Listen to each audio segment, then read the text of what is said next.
Samedi pascal, veille de la résurrection du Messie, le moment choisi par le président de la République, Félix-Antoine Tshisekedi Tshilombo, en vue de faire le tour des différents chantiers devant abriter les 9e Jeux de la francophonie. Une première depuis le lancement des différents travaux de construction des infrastructures pour ce grand rendez-vous sportif et culturel. À son arrivée sur terrain, il est accueilli par une forte délégation des officiels avec en tête le Premier ministre Jean-Michel Samalou Kondé, avec à ses côtés le ministre des Sports et Loisirs François-Claude Kaboulou-Moana Kaboulou.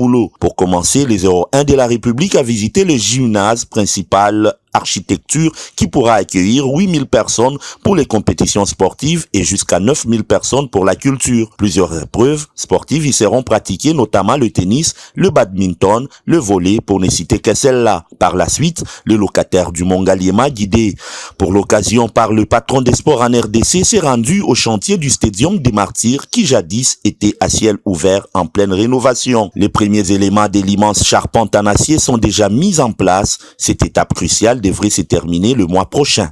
Il restera par la suite le gradin sur la partie basse et le parquet pour accueillir les basketteurs. Juste après le complexe omnisport des Martyrs, le président de la République s'est rendu au stade Tata Raphaël pour le même exercice avant de chuter par les campus de l'université de Kinshasa qui servira de village d'hébergement pour les 9e Jeux de la francophonie. Après la visite d'inspection de François-Claude Moana Kaboulou, ministre des Sports et Loisirs, le jeudi dernier, cette visite présidentielle donne une lueur d'espoir sur la tenue effective en RDC de ces grands événements sportifs et culturels de l'espace francophone.